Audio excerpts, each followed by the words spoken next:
The rain had been falling for hours, washing the narrow country road into a slick ribbon of black.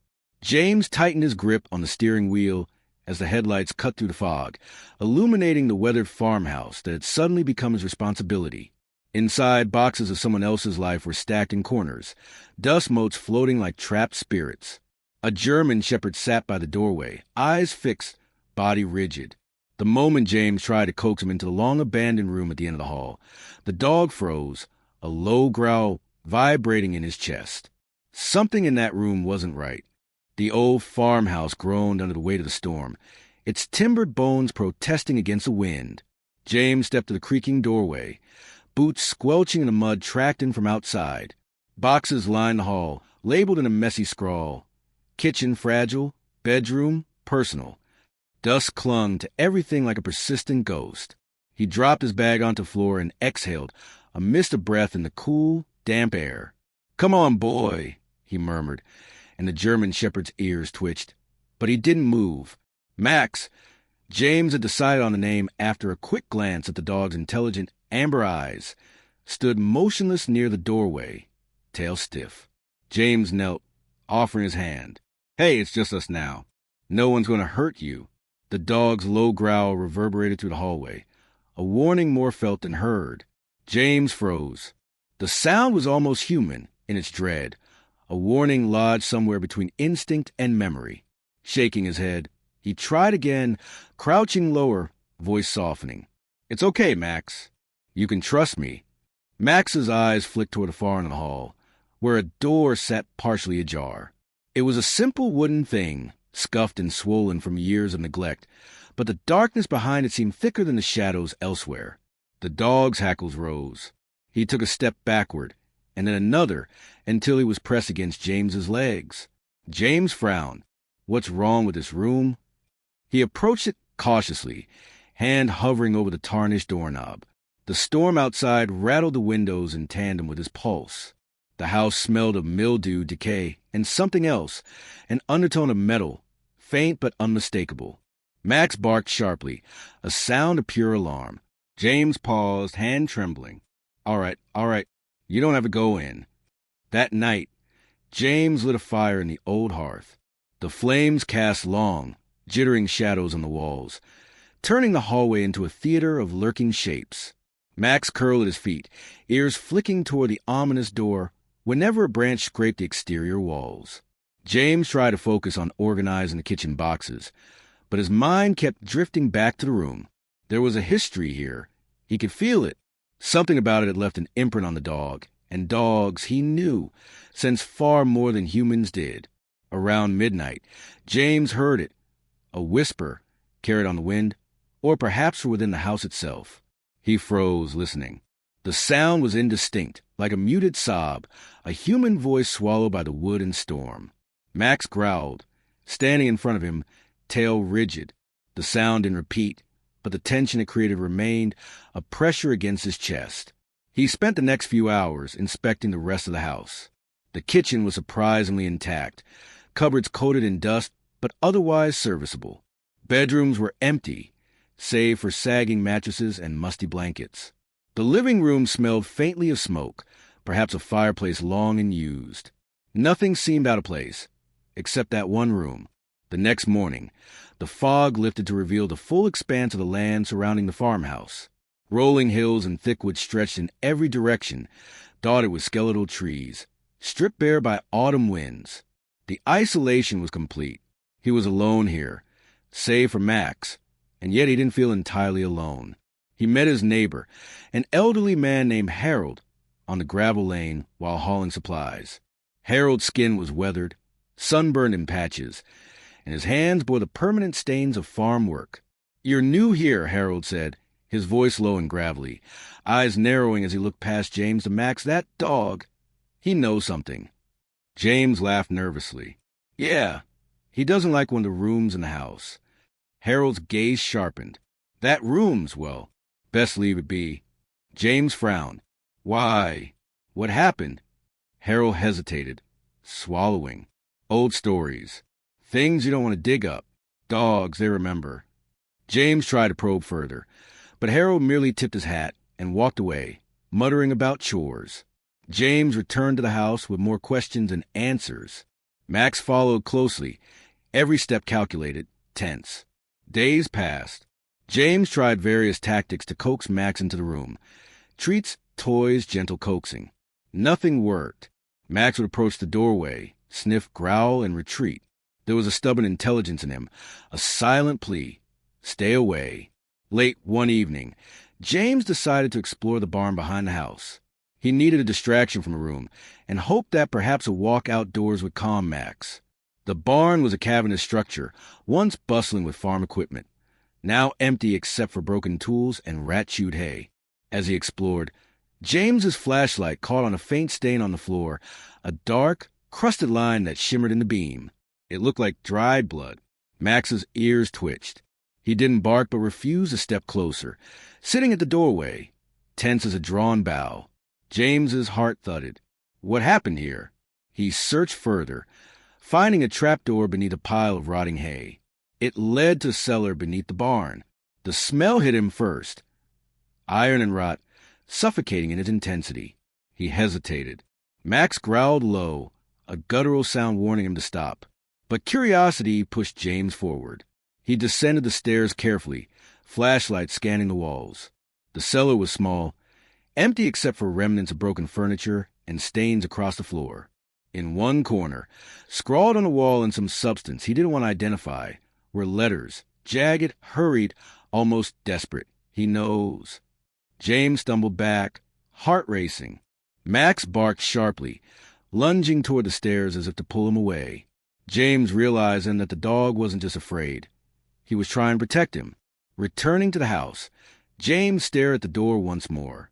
That room at the end of the hall had become a symbol of dread, a place where secrets festered and memories lingered in shadows. Every instinct screamed to leave alone, yet every ounce of curiosity gnawed at him.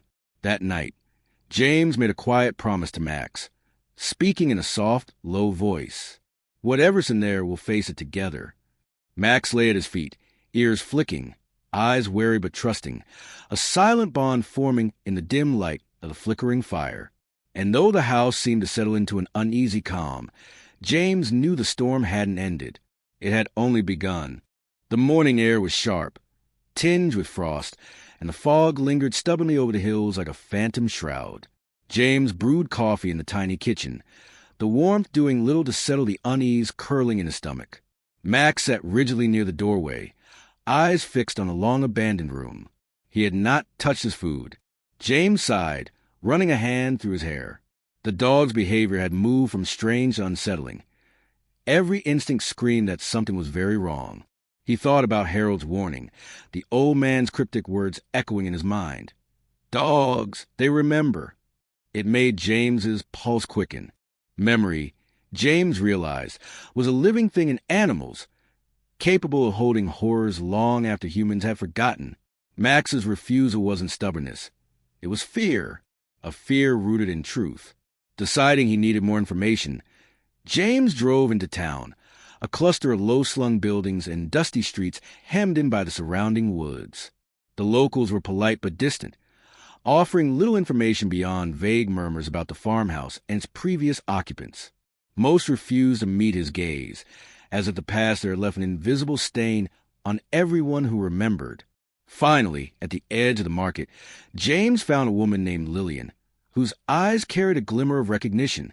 She hesitated when he mentioned the farmhouse. "You shouldn't have taken him," she said softly, almost a whisper, glancing around as if the trees themselves might be listening. "You don't know what's in that house." James frowned. "I just adopted him." "Max? What's he afraid of?" Her expression tightened. "You don't understand. That house, it's not just a building. It keeps memories. Dark ones. The previous owner..." Her voice faltered. James leaned closer. "The previous owner? What happened?" She shook her head, wrapping her shawl tighter around her shoulders. "There was an accident. Or maybe a crime. The police, they never solved it. But the dog remembers. They always remember." Her words chilled him. Memories, accidents, crimes, all layered in shadows that Max seemed to sense. He thanked her and returned to the farmhouse, the unease growing heavier with each step. Back home, James spent hours observing Max. The dog was a study in tension, muscles coiled, eyes darting to the hallway door at the end. Every time James approached, Max's growl deepened, his stance unyielding. That night, James couldn't sleep. He stared at the ceiling, imagining what horrors might have taken place in the room, wondering how one dog had survived the memory of him. A storm rolled in again, rain lashing the windows. James decided to check the perimeter, hoping the exercise might calm both himself and Max. He wandered the field behind the house, flashlight in hand, ears straining against the wind. The barn loomed ahead, silent but foreboding. He had explored before, but tonight something felt different. Max refused to enter. He sat just beyond the doorway, hackles raised, a warning more palpable than any words. James's heart hammered as he scanned the ground. Fresh footprints, too large for Max and too purposeful for any small animal, led toward the woods. "Who's there?" James called into the darkness. His voice seemed swallowed by the rain and trees. No answer came. Only the sound of distant branches snapping under unseen weight. Returning inside, he locked the door behind him, tried to ignore the gnawing sense that they were not alone. Sleep came fitfully, haunted by dreams of the room. Shadows shifting, whispers and voices that weren't his own, and the unmistakable feeling of eyes watching from the darkness. The next day brought movement. A stranger knocking at the door. James hesitated before opening it. The man was tall, gaunt, eyes hard, a thin scar running across his cheek. "James," the man asked, voice low. "I'm Connor. I knew your father." James blinked. "My father?" Connor nodded, stepping inside without waiting. He glanced at Max, who immediately bristled, growling low. Connor's expression didn't change. "He warned me you'd come here, that you'd take him." James frowned. "Take who?" "The dog," Connor said simply. Max, he studied him with an intensity that made James uneasy. He belonged to someone else before. Someone who deserved punishment. That dog knows. He remembers. James shook his head. "I don't understand." Connor smiled thinly, almost cruelly. "You will, soon enough." The days that followed were tense. Max's behavior worsened. He would not enter the hall at all, and any attempt to force him toward the room ended in a defensive snap or bark. James's nerves frayed as he observed subtle disturbances around the house. Misplaced items, doors left slightly ajar, the faint smell of iron that returned without explanation. Something was trying to reach him, to warn him, or threaten him. James tried to confide in Lillian, but she only shook her head. "You shouldn't meddle. That house, it will consume you if you do." Yet curiosity gnawed at him. He began piecing together fragments. Old news clippings hidden in drawers, letters from the previous owner hinting at debt, threats, and paranoia. A man named Victor had lived here, obsessed with secrets that seemed trivial at first but grew darker with each revelation. Max's avoidance of the room suddenly made sense. The room had been the center of Victor's madness, a place where he kept incriminating documents, perhaps even evidence of acts too vile to comprehend. That evening, James decided he had to see it for himself. Max whined softly, pressing against his leg, eyes pleading. The storm outside had calmed, leaving an eerie silence in its wake. James approached the door, hand trembling, and finally, with Max at his side, he opened it. The room was empty. Dust lay thick on the floor, and broken furniture leaned against the walls. But the air was heavy, charged with something unspoken. And then he saw it, a faint outline of a shape, as if something had been dragged across the floor and cleaned hurriedly. The smell of iron was stronger here, and in the corner, a small, tattered journal lay half buried under a collapsed chair. James picked it up, the leather brittle beneath his fingers. Flipping through, he discovered Victor's obsessions. Names, dates, fears written in jagged scrawl. One page caught his eye. The ink had bled with time, but the words were clear. "He watches me. He remembers everything. If anyone enters, the truth will be revealed. I can't hide it forever." Max growled, low in warning. James realized then the dog had been protecting him from something far worse than he had imagined. Not a ghost, not a memory, but a living threat that still lingered in the shadows, perhaps in the very walls of the house. A sudden noise, a floorboard creaking in the hallway, made James jump. Max lunged, growling ferociously. The tension in the house reached a climax, the air thick with fear and anticipation. James's pulse raced. Something was in the room, or had been, and he knew, with a certainty that chilled him to bone, that the story of Victor, Max, and Forbidden Room was only beginning. The storm returned with a vengeance that night, rattling the windows and splintering the silence that had hung over the farmhouse like a shroud. James paced the hallway, Max at his side, every nerve taut. The journal in his hand felt heavier than paper. Victor's words weighed on him like a living accusation. Each entry confirmed a darkness that Max had known instinctively, a darkness James was only beginning to grasp. Connor had vanished earlier that day, leaving behind a note that read simply, "You'll see soon. Don't trust everyone." The ambiguity gnawed at James. Had Connor been trying to help or manipulate him? Every encounter now felt like a trap laid years in the making. Max refused to move toward the room and then the hall, growling low, a warning that resonated in James's chest. He knelt, pressing a hand against the dog's head. "All right, boy, we face it together, whatever it is." Max's ears twitched, eyes locked on the shadows, alert for movements James could not see. Summoning every ounce of courage, James opened the door fully. The room was small and narrow, and smelled of damp and iron. The broken furniture and scattered papers created a chaotic mosaic. And then he saw it. A wall safe, its metal surface scarred, hinges rusted, the lock old but intact. James felt a chill. The journal had hinted at secrets hidden away, and this must be it. He approached carefully, flashlight trembling in his hand. Max growled and pressed against him. I know, James whispered, but we have to see." The lock gave way with effort, a resonant click that seemed to echo through the house. Inside were papers, photographs, and a small box. James flipped through the documents, heart hammering. Bank statements, property deeds, letters. Everything pointed to one thing. Victor had been embezzling, threatening people in town, and hiding evidence that could ruin lives. Then he opened the box. Inside, neatly wrapped, were items that made his stomach knot.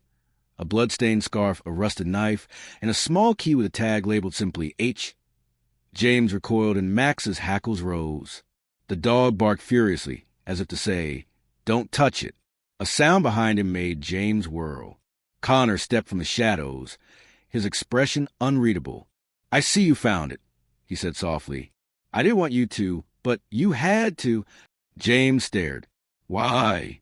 Why didn't you just tell me the truth?" Connor's eyes flicked to Max. "I couldn't. He has to protect himself. And you." Max knows who the real threat is. James's mind raced. "The threat? You? Victor?" Connor shook his head. "Not Victor. Someone else. Someone closer than you think." The door slammed behind them. Lillian stepped into the room, her eyes hard and unreadable. "I tried to warn you," she said, "but you never listen." James's pulse spiked. "Lillian? What are you doing here?" She smiled thinly. "I had to see for myself. You think Connor was the only morally gray one? I've been protecting my family from Victor's legacy all these years. But you brought it back to life." Suddenly, the room seemed smaller, heavier, suffocating with the weight of truths and betrayals. James realized a shocking reality. The people he had trusted, the town that seemed innocent, they were all entangled in Victor's crimes. Max had known all along, had sensed the hidden dangers, had protected him from invisible hands. A noise, a floorboard creak, made James spin. A shadow moved in the hallway. Max lunged, snarling. Connor and Lillian both reached for him, but it wasn't them. A figure emerged, a man, older, with a look of barely restrained fury. James recognized him from the photographs in the journal. Victor's brother, long thought dead. "I should have finished this years ago," the man said, voice low and trembling with rage. "You don't know what you're meddling with." The room erupted into chaos. Max's growls filled the air, teeth flashing. Connor moved to intercept, but James grabbed a chair, standing between Max and the intruder. Lillian's face hardened, ready to fight. In the storm of movement, paper scattered, the blood-stained scarf falling to the floor as a reminder of past horrors. Then, in a sudden shift, Max ran straight at the intruder, teeth bared. The man froze, as if seeing a truth beyond comprehension. Max barked sharply, and in that instant, James understood. The dog had not just been protecting him. Max had memorized every danger, every lie, and was capable of judgment. He was the final arbiter of justice in this room. The intruder faltered, and Connor stepped forward. "It's over," he said. "You can't escape what's coming." The man collapsed to the floor, sobbing, defeated not by force, but by the realization that every secret, every crime, had been observed, cataloged, and would be revealed. Max's growls softened as he returned to James's side. The storm outside began to ease, leaving a heavy calm in its place. James sank to the floor, heart pounding, hands shaking. The room was still, the air thick with the residue of fear, betrayal, and finally, truth. Lillian approached quietly. "You did what Max couldn't. He guided you, but you acted." James looked down at the dog, whose amber eyes glimmered with intelligence and understanding.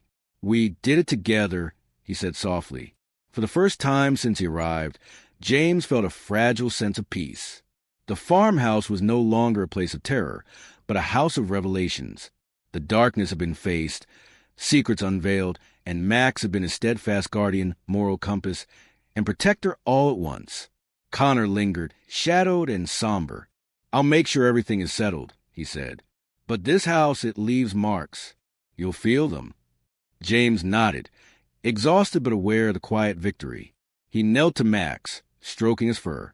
"You saved more than just me, boy. You saved all of us." Outside, the first light of dawn broke over the hills, soft and tentative, as if nature itself had waited for the storm to end. James understood that life here would never be simple again. The house, the dog, the secrets, they had changed him. But for the first time, he felt capable of facing whatever shadows remained. Max nudged him gently, a simple reminder that some truths were best faced together, quietly, without words.